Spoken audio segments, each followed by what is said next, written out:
Hello and welcome to the 2024 annual meetings of the World Bank Group. I'm Mark Malloch-Brown and pleased to be your moderator today. Over the next 30 minutes, we'll be discussing the journey that the World Bank Group has undertaken to evolve into a better, bigger bank. We know that the world is facing a host of intertwined challenges, from climate change, pandemics, fragility, geopolitical tensions to debt distress. The upcoming panel will discuss the reforms that the World Bank Group has undertaken to be more responsive to countries dealing with these challenges. Have they been successful? And are the countries starting to feel the change? Before we welcome our full panel, we'd like to invite US Secretary of the Treasury, Janet Yellen, to start us off with a few opening remarks. Madam Secretary.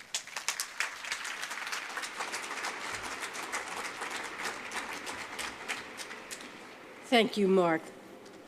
2 years ago, on the eve of the annual meetings, I called for the evolution of the multilateral development banks.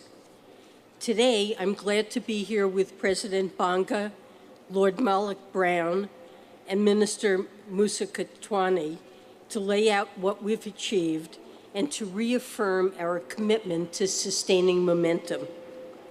I called for evolution because as we began to exit COVID recessions around the world, I and many others saw that the stakes were high. There had been insufficient progress or troubling reversals on many of the Sustainable Development Goals, and we faced urgent global challenges that could quickly unravel hard-earned development gains and diminish prospects for the future.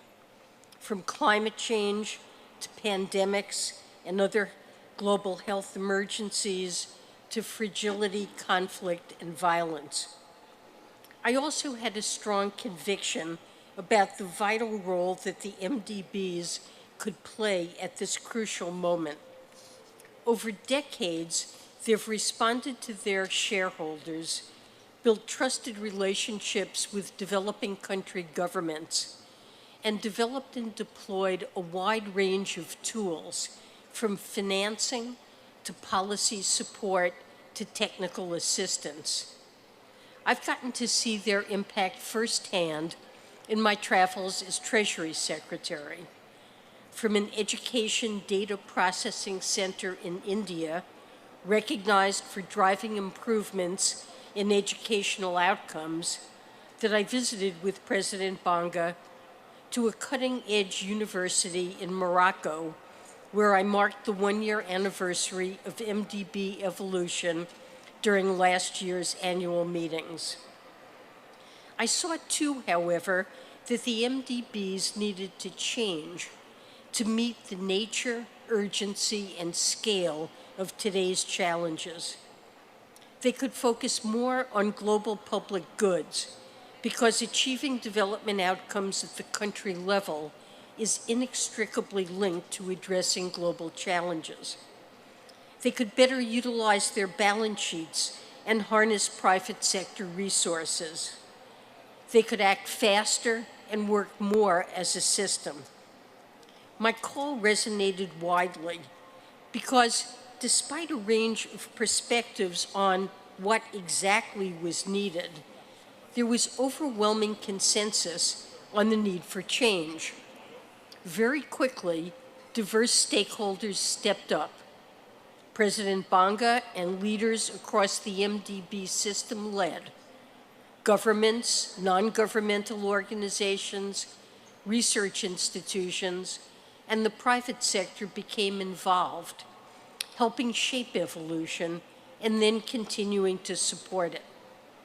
Successive G20 presidencies kept MDB reform high on the agenda. Staff across the MDBs bought in and started taking forward the hard work of implementation. We focused the evolution agenda on 4 key areas in need of change: mission, incentives, operational models, and financial capacity. And we've seen progress in each. The World Bank has a new vision and mission: to create a world free of poverty on a livable planet.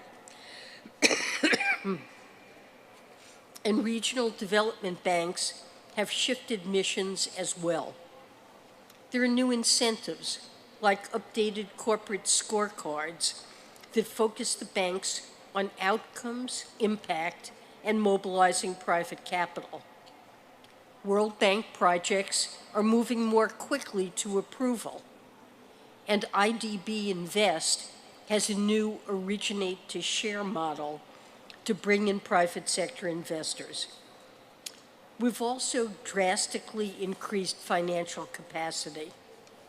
Across the MDBs, responsibly stretching balance sheets and innovative measures will enable $200 billion in new lending capacity over the next decade, with a potential additional nearly $160 billion from other already identified measures. Let me provide some examples of what these changes actually mean for countries around the world. 19 countries have adopted a new option that allows them to repurpose World Bank funds for emergency response so that they can better support their citizens in times of crisis. For example, they could shift resources for a long-term infrastructure project to rebuild critical infrastructure after a natural disaster. Other countries are taking advantage of innovative tools like climate-resilient debt clauses. In July, St. Vincent and the Grenadines chose to delay its repayments to the World Bank for 2 years, freeing up funds to support disaster response when it mattered most. Making good on lessons learned from the COVID-19 pandemic, improved communication and coordination across the MDBs and with other institutions will enable faster and more effective responses to global health crises. The World Bank is working with the World Health Organization and the G20 Joint Finance Health Task Force to track financing commitments to MPOC's response so that resources can be connected to needs. And the bank, the IMF, and the WHO have just announced how they will jointly help countries access resilience and sustainability trust resources to close pandemic preparedness gaps. Outside of crisis contexts, countries are increasingly addressing the underlying drivers of fragility and conflict, such as in the case of an African Development Bank loan to the Democratic Republic of Congo to invest in increasing agricultural productivity in communities that had been displaced. Efforts to drive private capital mobilization are also starting to yield results. New data from the Global Emerging Markets Risk Database enabled an investment fund focused on the SDGs and climate finance to attract over $1 billion in financing, including from a major Dutch pension fund. The World Bank's push to mitigate foreign exchange risk through more local currency lending is leading to projects like a $200 million financing package for a telecommunications company in Senegal that will help increase digital connectivity. And the Asian Development Bank's placement of more private sector-focused staff in country offices will facilitate identifying new opportunities for private sector engagement. Taking inspiration from these and many other examples, we will keep moving evolution forward this week and in the coming months. The SDGs challenge us to eradicate extreme poverty, strengthen health systems, and protect the planet. President Bonga has set ambitious goals, such as to work with the African Development Bank to bring electricity to 300 million people in sub-Saharan Africa by 2030. To meet these goals and deliver enduring change, we need to double down on implementation. This includes strengthening partnerships in the context of fragility, conflict, and violence, and embedding new ways of working to achieve climate outcomes and increase pandemic preparedness. We must also maintain focus on increasing private capital mobilization and using capital as efficiently as possible. The work ahead isn't just for the MDBs to undertake. Shareholders must also play active roles. This is why the United States strongly supported capital increases for the EBRD and IDB Invest, a callable capital increase for the African Development Bank, and the largest ever replenishment of the Asian Development Fund. It's also why we now intend to do all we can to deliver a robust policy and financial package for the upcoming IDA replenishment. We cannot turn back. 80 years ago at Bretton Woods, we created institutions that have shaped development outcomes around the world. And today, the MDBs are the best option for high quality and transparent development financing at the scale we so desperately need. But the world has changed, and it's incumbent on each generation to make sure these institutions change with it. I've been honored to be part of delivering on that charge over the past 2 years, and I believe that the work we've done and will continue to do will endure long after I and those here leave our current roles through better, bigger, and more effective institutions that meet today's most pressing challenges and pave the way for better outcomes for decades to come. Thank you.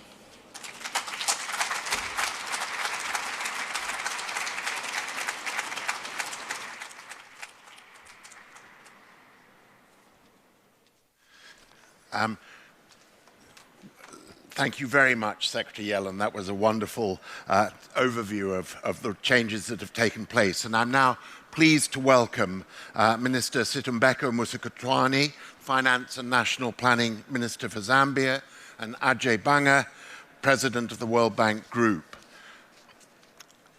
Ajay, I'm going to put the first question to you. You stepped into this role a little more than a year ago with an ambitious evolution process. How's it going? It's going just peachy.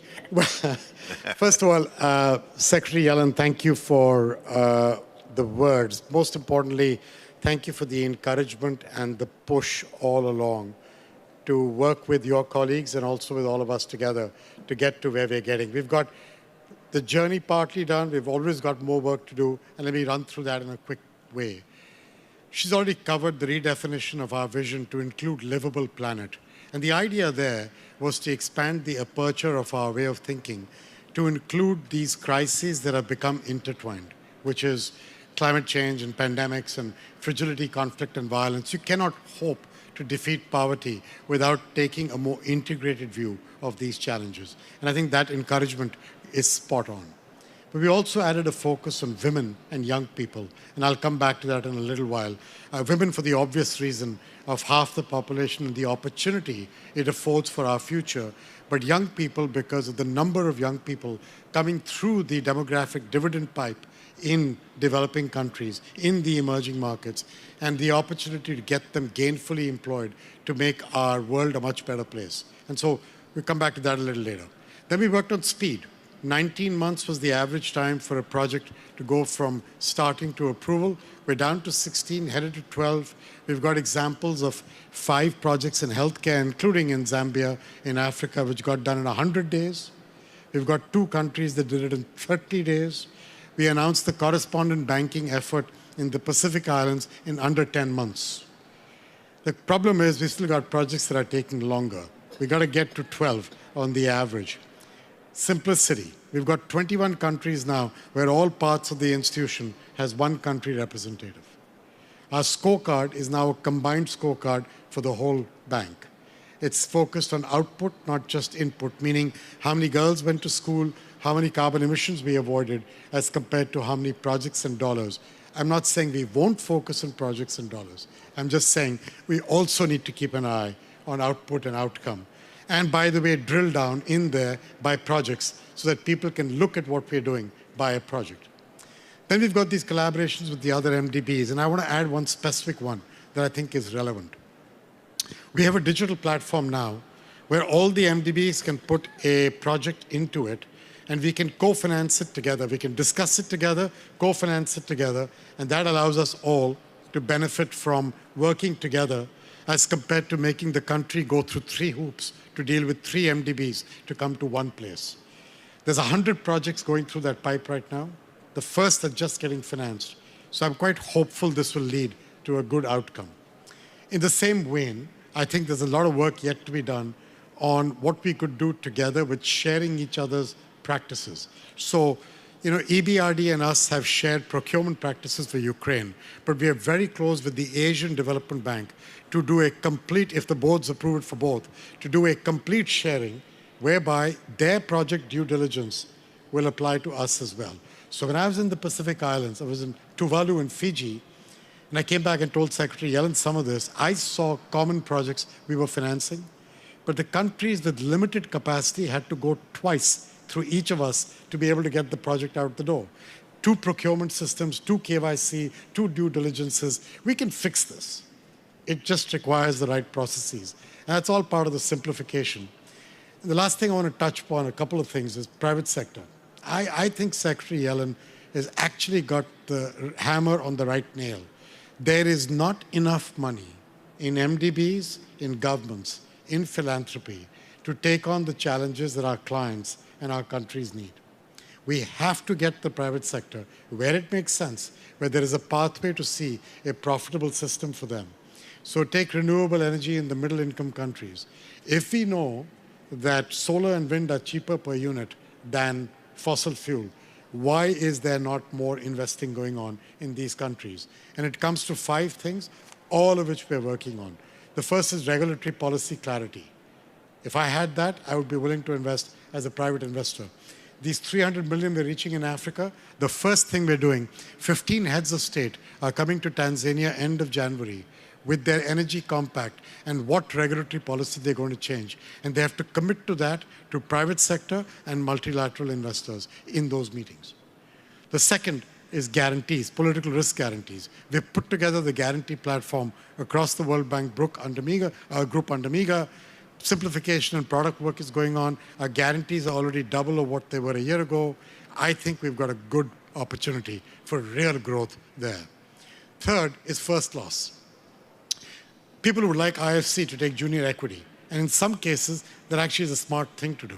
The problem is if we actually book the loss, I got to go back to her for a capital injection. That's not a pleasant experience. So I have to find a way to create a shock absorber in the bank, equivalent of a first loss fund, which we're calling the Frontier Opportunities Fund, which we will fund from our own retained earnings to begin with, but then hopefully good philanthropic organizations like the ones you know to help us get some funding for them. And then the last item, which is very interesting to me beyond FX, is creating an asset class in this space. I believe if we can package these loans, standardize them, package them, get a rating agency wrapper on them, we could create tradable securities over the coming 5, 7, 8 years. What we have managed to do is to get Doug Peterson, the CEO of Standard & Poor's, to agree to drive that work for us, along with BlackRock and a bunch of pension funds and banks. I think we now have a hitting chance over the coming years to make this big. So kind of think of it as, vision and mission, simplicity, speed, working better with our knowledge bank to add capacity in countries, and then this whole issue of the private sector. Janet covered the capital adequacy, so I'm not going there. Ajay, it's an incredibly impressive set of reforms, but Minister, the real proof is, does it come together at the country level? For you as the Minister in Zambia, are you seeing these changes flow through?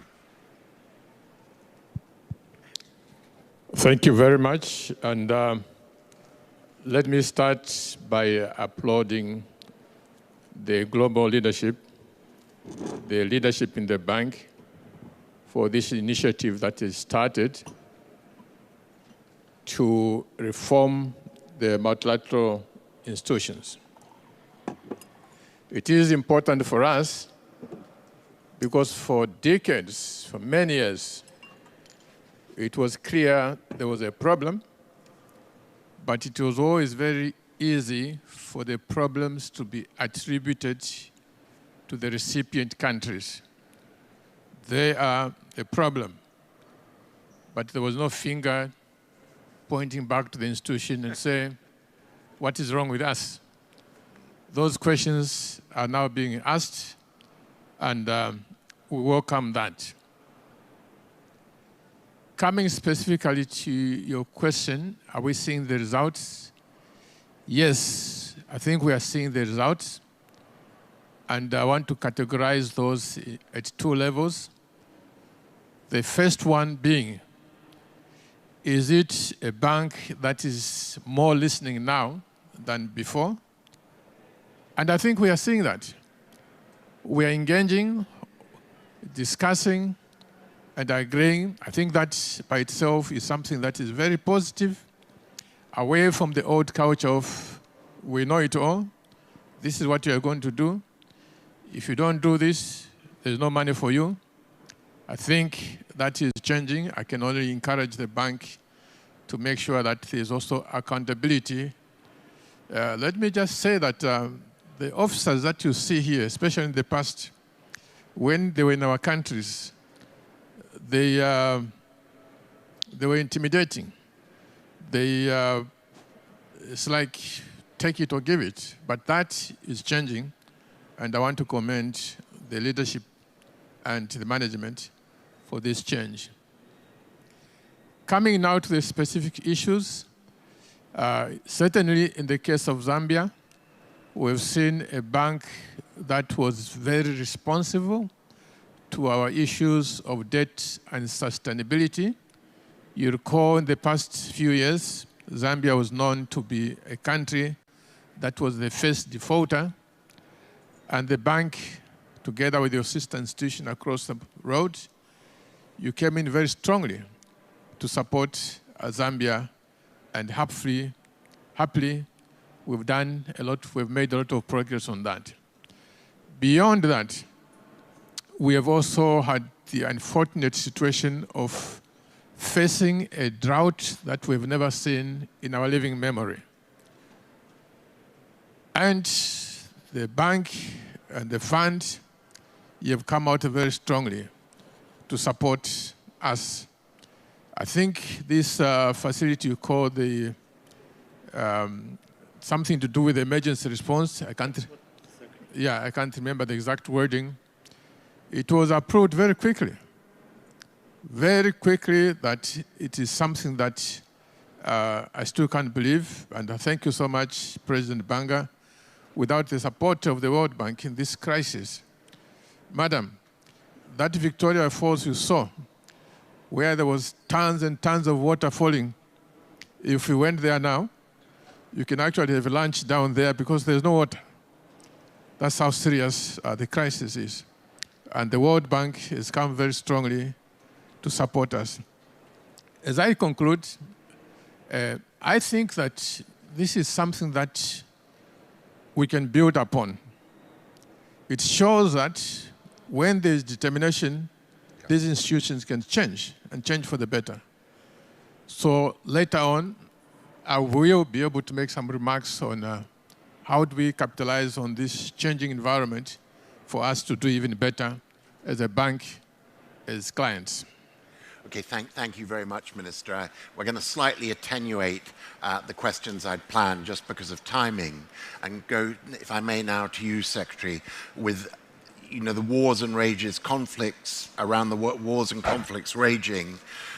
setback, frankly, in poverty reduction and the whole challenge of climate change. What in that rather perverse scenario, where do you find hope for the future? And I apologize for changing the order. Yeah. So let me start by saying I do feel hopeful about the future.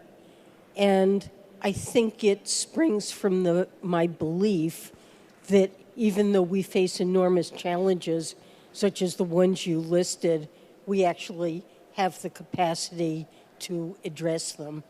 And I think what I see every day, I go into Treasury and I'm motivated by my peers who are devoted to developing new solutions, new approaches, and are able, working together productively, to come up with great ideas we've been able to put into action.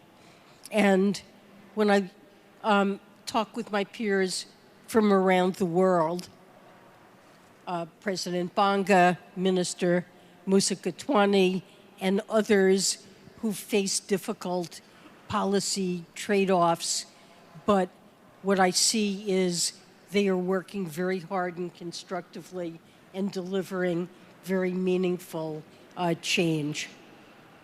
What I find hopeful is that I see among us a common sense of purpose. The goals that Ajay articulated for the bank to reduce poverty, spur sustainable development on a livable planet, these are goals that we widely share. We may have some differences in views about the details of how to approach this, but we understand we need to work together, and these are critical challenges. And there's a strong belief in our collaboration and the fact that it can bear fruits. And finally, we are seeing significant accomplishment. An example is that 36 countries have graduated from IDA. 10 of those are donors to IDA 20, and we expect with robust IDA 21, the number is going to grow. In 20 countries have graduated from IBRD, and middle and upper income countries are reducing their reliance on the bank for borrowing and increasingly looking to the bank for technical assistance and for its knowledge. But they do have access to capital markets and no longer need the funding. And I'm encouraged to see greater collaboration among the multilateral development banks, as President Banga mentioned, and I think there's more we can do there. So I think there are a lot of reasons to be hopeful. I feel hopeful, and I believe we have accomplished a lot, and there's more to come. Look, thank you very much, Secretary Yellen. And if I might say, as someone who's been involved in the Bretton Woods system for 30 years, to have a US Treasury Secretary with your understanding of the issues and your commitment to the issues has been a real treat, if I can say that. And I apologize to both our other panelists that time has expired on us. But let me just say, listening to you both and listening to the Secretary, it is this combination of big imaginative jumps which needs the support of governments, but also the day-to-day hard work of leadership, of fine-tuning the tools you have. And Ajay, I thought your example from your Pacific Islands trip of 2 procurement systems to get the 2 halves of the same loan, is a classic example of where simplification can deliver dramatic results for the borrowing country. And Minister, Zambia has grappled with what we all know has been a slow international response to your debt crisis. But what we hear are the green shoots of the bank and the fund using the tools they have to try and provide you the transition support you need. So I think we end this session having learned a lot, having caught up on what has been done by Ajay over these first year plus in office. And I did just want to tell you all that for those of you who want to see this again or have friends who missed it, it is available for replay. WBG meetings, hashtag please before that. We'd love to hear from you, and thanks for joining us. And again, thank you to our guests.